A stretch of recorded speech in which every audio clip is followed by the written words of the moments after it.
हाय दोस्तों, आज की इस वीडियो में हम प्लेग डिसीज़ को पढ़ने से पहले थोड़ा उसका इतिहास जान लेते हैं। तो जो प्लेग डिसीज़ थी, ये बीमारी थी, ये महामारी के रूप में भी प्रकट हुआ हमारी पृथ्वी पर।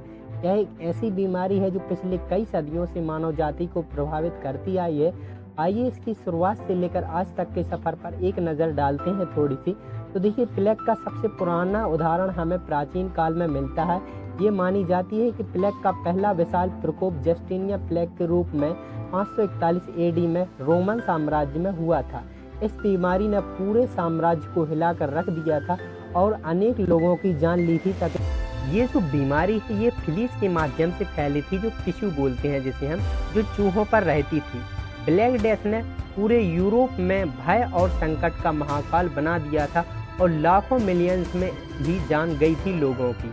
आधुनिक काल में 19वीं सदी अंतिम और 20वीं सदी के प्रारंभ में प्लेग ने चाइना इंडिया में बड़े प्रकोप दिए। इस पीरियड में प्लेग के कारण लाखों लोगों की जान गई, लेकिन इसी समय वैज्ञानिक उपलब्धि के कारण इस बीमारी को पहचानना और रोकना संभव भी हो पाया। आज के समय में प्लेग बहुत ही रेयर हो चुकी है। वैक्सीनेशन और एंटीबायोटिक के माध्यम से इस बीमारी पर काफ़ी हद तक नियंत्रण पा लिया गया है, लेकिन फिर भी कुछ ट्रॉपिकल और रेयर एरिया में बीमारी के केसेस देखने को मिलते हैं। तो ये था प्लेग की इतिहास, जो हमें बताता है कि इस तरह से बीमारी ने मानव जाति को प्रभावित किया। तो चलिए अब हम समझते हैं कि प्लेग डिसीज क्या होती है, कैसे होती है। सबसे पहले हम इसकी डेफिनेशन को समझते हैं अच्छे से। तो देखिए, plague is a serious infectious disease and transmitted by bite of infected rat and flea. तो प्लेग क्या है? एक सीरियस इन्फेक्शियस डिसीज है, बोला जाए संक्रामक बीमारी है, संक्रामक रोग है, जो कि होती है इन्फेक्टेड रैट एंड फ्ली के काटने से। जो इन्फेक्टेड चूहा होता है या फ्ली, जिसे हम पिस्सू भी बोलते हैं, उसके माध्यम से ये प्लेग डिसीज होती है। It also called as black death. जो प्लेग डिसीज है, इसे ब्लैक डेथ के नाम से भी जाना जाता है। ठीक है, इसके बाद हम बात करें पॉजिटिव एजेंट की। तो यर्सीना पेस्टिस नाम का एक बैक्टीरिया होता है, जो कि हमारी बॉडी में आ जाता है। किसके माध्यम से? रैट एंड फ्ली के माध्यम से। फ्ली मतलब टिश्यू के माध्यम से। आगे समझेंगे कैसे ट्रांसमिट होता है, कैसे हमारी बॉडी में आता है यर्सीना पेस्टिस। तो ये यर्सीना पेस्टिस बैक्टीरिया ही हमारी बॉडी में प्लेग नाम की बीमारी करता है। ठीक है ना। इसके बाद हम बात करें इंक्यूबेशन पीरियड, तो ये होता है 2 to 7 डेज। मतलब कि 2 से 7 दिनों के अंदर अगर ये बैक्टीरिया हमारी बॉडी में एंटर हो जाता है, तो 2 से 7 दिनों के भीतर ही ये क्या करने लगता है? सिम्टम्स शो होने लगते हैं इस बैक्टीरिया के होने की वजह से। ठीक है ना। इसके बाद हम समझते हैं mode of transmission. Mode of transmission मतलब कि जो यर्सीना पेस्टिस है, ये बैक्टीरिया है, ये कैसे हमारी बॉडी में आ जाता है, कैसे एंटर हो जाता है चूहे या फ्ली के माध्यम से, कैसे ट्रांसमिट होता है। तो चलिए वो देखते हैं। तो मोड ऑफ ट्रांसमिट बोले तो इसके 5 स्टेप होते हैं। ठीक है ना। तो फर्स्ट स्टेप है इसका, रैट कैरीज प्लेग बैक्टीरिया। अब ये जो रैट है, ठीक है, जो चूहा है, इसकी बॉडी में अभी क्या है? ये इन्फेक्टेड है और इसकी बॉडी में अभी ये बैक्टीरिया एंटर है। कौन सा बैक्टीरिया? यर्सीना पेस्टिस। ठीक है। अब सेकंड बात करें हम, तो फ्ली ड्रिंक रैट ब्लड। तो देखिए अब ये क्या करेगा? जो फ्लू है, जो पिस्सी है, जो पिस्सू है, ये क्या करेगा? जैसे ही इस रैट की बॉडी पर, क्योंकि ये प्रेजेंट होता है, सरफेस पर बैठता है, तो जैसे ही ये रैट का ब्लड सक करेगा, ये फ्ली पिस्सू जैसे ही रैट का ब्लड सक करेगा, तो ब्लड के माध्यम से उस बैक्टीरिया, वो बैक्टीरिया भी इसकी बॉडी में आ जाएगा। फ्ली में कौन में आ जाएगा? फ्ली में, पिस्सू में वो बैक्टीरिया आ जाएगा चूहे के माध्यम से, क्योंकि इसने चूहे को बाइट किया है। अब थर्ड में देखें तो bacteria multiply in flee abdomen. अब जैसे ही बैक्टीरिया इसके अंदर आ गया, ठीक है ना, यर्सीना पेस्टिस जैसे ही इसके अंदर आ गया, तो वो क्या करने लगता है? अपनी संख्या में ग्रो करने लगता है, बढ़ने लगता है संख्या इसकी। ठीक है ना। अब फोर्थ स्टेप में बोले तो फ्ली बाइट इन ह्यूमन। अब जैसे ही ये फ्ली ह्यूमन की बॉडी को बाइट करेगी, उसका ब्लड सक करेगी, तो ये अपने सलाइवा के थ्रू वो बैक्टीरिया ह्यूमन बॉडी में छोड़ देगी। कौन सा? यर्सीना पेस्टिस। जिससे क्या हो जाएगा? 5 स्टेप में देखें तो ह्यूमन बॉडी इज इन्फेक्टेड, मतलब ह्यूमन की बॉडी में वो बैक्टीरिया चला जाएगा, जिससे कि ह्यूमन बॉडी अफेक्टेड हो जाएगी और इससे व्यक्ति को क्या हो जाएगा? ये डिसीज, जो प्लेग नाम की डिसीज है, वो हो जाती है। ठीक है ना। तो इस प्रकार से इसका ट्रांसमिशन हो जाता है। इसके बाद हम बात करते हैं टाइप की। तो जो देखिए, प्लेग जो डिसीज है, इसके 3 टाइप होते हैं। फर्स्ट है इसका ब्यूबोनिक प्लेग। तो देखिए, bubonic plague is the most common naturally occurring form of the plague and is caused by the bite of infected flea. तो देखिए जो ब्यूबोनिक प्लेग है ये मोस्ट कॉमनली नेचुरली सबसे ज्यादा देखने को मिलता है, ठीक है, कौन सा, ब्यूबोनिक प्लेग। और ये होता किसकी वजह से, कौन कॉज करता है, तो इसे बाइट ऑफ इन्फेक्टेड फ्ली, जो इन्फेक्टेड फ्ली है जिसके अंदर ये बैक्टीरिया प्रेजेंट था उसने मुझे बाइट किया ह्यूमन बॉडी को, तो उसके माध्यम से ये होता है ब्यूबोनिक प्लेग, ठीक है ना। अब आगे हम बात करें तो देखिए a sore usually from at the site of the bite plague bacteria. तो क्या होता है कि आमतौर पर जहां फ्लाई बाइट करती है वहां पर घाव बन जाता है, जहां पर ये फ्ली जो टिश्यू है जहां पर ये बाइट कर देती है वहां पर क्या बन जाता है, घाव बन जाता है ह्यूमन बॉडी को, ठीक है। And bacteria enter the skin and travel to the nervous nearest lymph node. अब जैसे ही बैक्टीरिया जो फ्ली है, जो फ्ली के माध्यम से जो बैक्टीरिया ह्यूमन बॉडी में एंटर किया है यर्सीना पेस्टिस, जैसे ही ये एंटर होता है हमारी स्किन में और ट्रेवल होके कहाँ चला जाता है, लिम्फ नोड में, ठीक है। यर्सीना पेस्टिस कहाँ चला जाता है, ह्यूमन बॉडी की लिम्फ नोड में, ठीक है ना। Usually in the groin, under arm and neck. तो ये कहाँ पर होता है यूजुअली, जो ग्रोइन एरिया है, मतलब कि जो हमारा जेनाइटल वाला पार्ट होता है, आप यहाँ पर देख पा रहे होंगे यहाँ पर, एंड अंडर आर्म एंड देखा जाए तो नेक, यहाँ पर कुछ इस प्रकार से क्या हो जाते हैं, ये लिम्फ नोड क्या हो जाती है, फूल जाती है बहुत ज्यादा, ठीक है, स्वेलिंग हो जाती है लिम्फ नोड, ठीक है। इसके बाद हम देखें तो the lymph node become red, swallow and painful and can leak infected flu.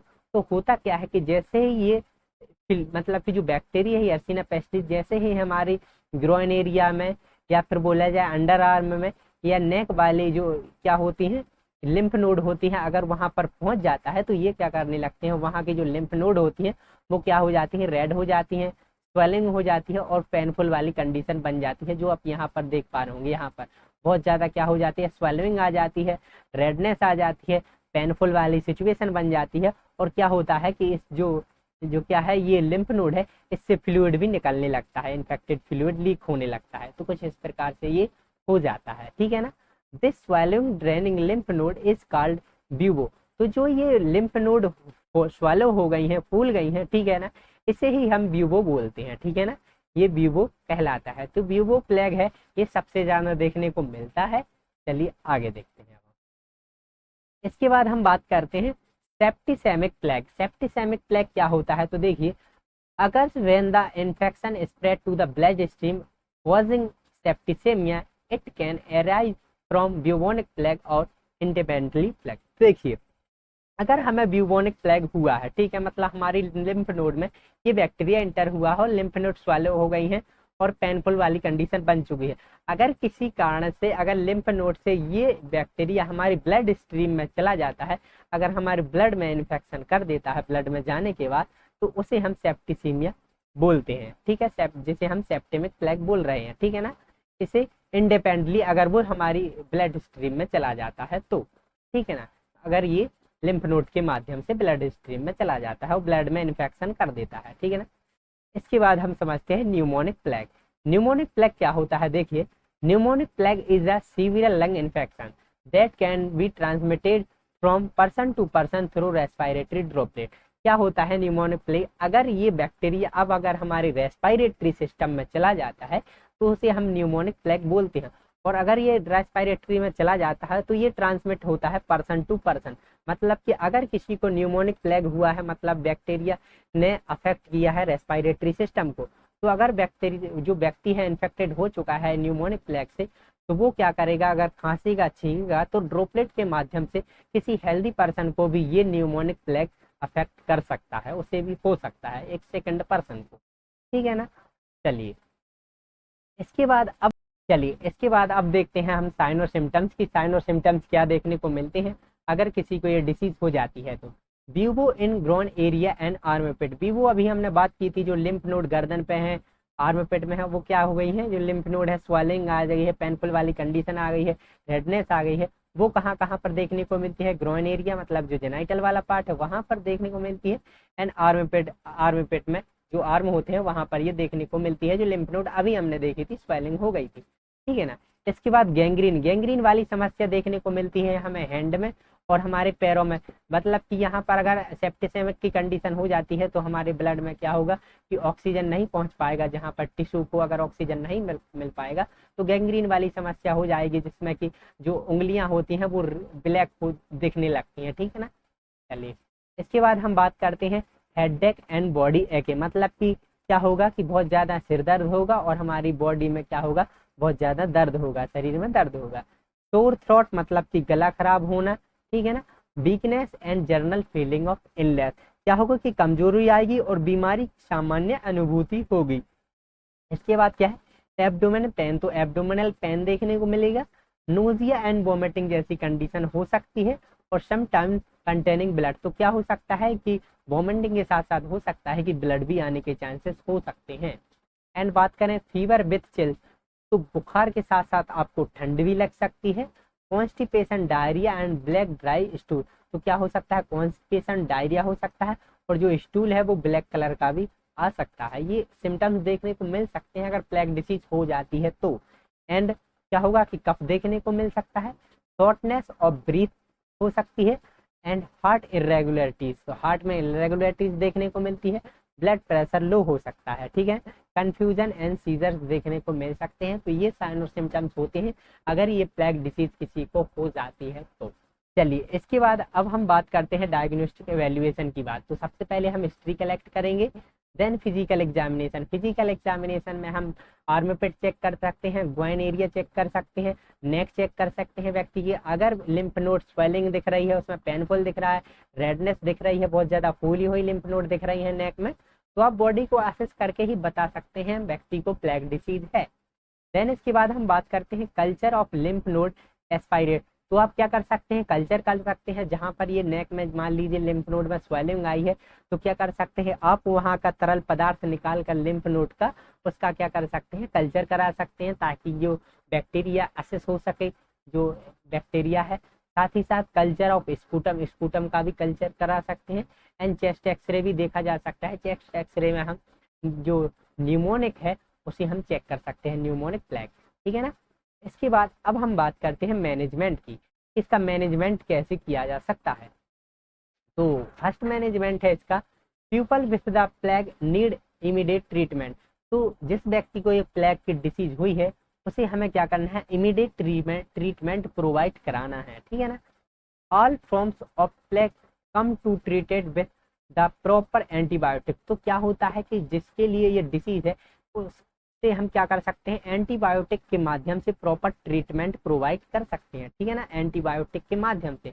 तो कौन कौन सी एंटीबायोटिक हैं जो इस डिसीज में चलती हैं, तो देखिए स्टेप्टोमाइसिन, जेंटामाइसिन, क्लोरामफिनॉल, डॉक्सीसिलिन एंड टेट्रासाइक्लिन, ये कुछ एंटीबायोटिक्स ऐसी होती हैं जो कि प्लेग डिसीज को सही कर सकती है, मतलब उस डिसीज से व्यक्ति को रिलीफ पहुंचा सकती हैं, ठीक है। इससे व्यक्ति ठीक हो सकता है इन एंटीबायोटिक का यूज करके। मेनली देखा जाए तो maintain fluid and electrolyte balance.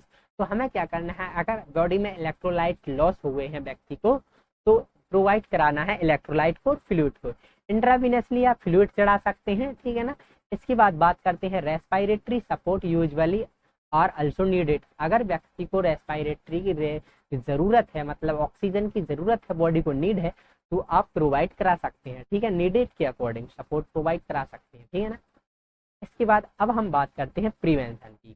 तो देखिए अर्ली डायग्नोसिस ऑफ डिसीज, हमें तुरंत अर्ली डायग्नोसिस करना है, डायग्नोस्ट करना है, प्रॉपरली ट्रीटमेंट देखना है डिसीज को, ठीक है ना। इसके बाद क्या है, treat the case without waiting for the laboratory investigation. तो हमें लेबोरेटरी में जो इन्वेस्टिगेशन हो रहे हैं उन्हें वेट नहीं करना है कि कब वो इन्वेस्टिगेशन आए और कब हम ट्रीटमेंट करें, नहीं, आप तुरंत अगर असेस करते हैं बॉडी में लिम्फ नोड अगर दिख रही है, आपको बहुत ज्यादा स्वेलिंग दिख रही है, तो आप बता सकते हैं कि व्यक्ति को प्लेग है, क्योंकि बहुत ज्यादा स्वेलिंग आ जाती है लिम्फ नोड में, बहुत ज्यादा क्या हो जाता है कि कंडीशन बहुत ज्यादा पेनफुल हो जाती है, तो आप तुरंत ही ट्रीटमेंट चालू कर दें, ठीक है ना, without waiting on laboratory investigation. इसके बाद क्या है, educate the patient, family member and public about case cause made of transmission and prevention of plague. तो देखिए हमें एजुकेट करना है फैमिली को, अगर उस परिवार में किसी को प्लेग डिसीज हुई है तो फैमिली को अच्छे से बताना है कि ये कैसे फैलती है, क्या कॉजेज होते हैं, क्या प्रिवेंशन कर सकते हैं, कैसे रोका जा सकता है डिसीज को, तो ये सब कुछ हमें एजुकेशन प्रोवाइड कराना है, ठीक है ना। इसके बाद क्या है, destroy and control rate fly and destroy. तो क्या करना है कि जो भी मच्छर हैं, मक्खियां हैं, या जो भी क्या है चूहे वगैरह हैं, अगर घर में आ रहे हैं बहुत ज्यादा, तो उन्हें क्या करना है, डिस्ट्रॉय करना है, मारना है, उनसे प्रिवेंट होना है हमें, ठीक है ना। इसके बाद क्या करना है, आइसोलेशन ऑफ द पेशेंट। जिस व्यक्ति को ये प्लेग डिसीज हुई है, ये बहुत ज्यादा पहले महामारी हुई है जो हमने शुरुआत में देखी है, तो अगर किसी को हुई है तो उसे आइसोलेट करना है, ज्यादा किसी दूसरे इंसानों से मिलने नहीं देना, ठीक है ना। इसके बाद क्या है, यूज द प्लेग वैक्सीन। तो क्या होता है, वैक्सीन भी आती है इस डिसीज को ठीक करने के लिए, तो वो वैक्सीन प्रोवाइड की जा सकती है। And keep the close observation on the affected person. तो क्या करना है, हमें क्लोजली क्या करना है, व्यक्ति को ऑब्जर्व करके रखना है, ऑब्जर्वेशन में रखना है, जिसे ये प्लेग नाम की डिसीज हुई है। इसके बाद हम बात करते हैं कॉम्प्लिकेशन की। तो कॉम्प्लिकेशन क्या क्या देखने को मिल सकते हैं, तो फर्स्ट है हमारा टॉक्सिसिटी, सर्कुलेटरी फेलियर देखने को मिल सकता है, निमोनिया देखने को मिल सकता है, लंग्स में अगर इन्फेक्शन हो जाता है तो निमोनिया भी होने के चांसेस हो सकते हैं, रेस्पिरेटरी डिस्ट्रेस भी हो सकता है, और अगर मे बी डेथ भी हो सकती है, चांसेस हो सकते हैं इसके कारण, अगर ये प्रॉपर ट्रीट नहीं हो पाती तो thank you for watching my video. अगर वीडियो पसंद आई हो तो हमारे चैनल को लाइक एंड सब्सक्राइब जरूर करें। Thank you.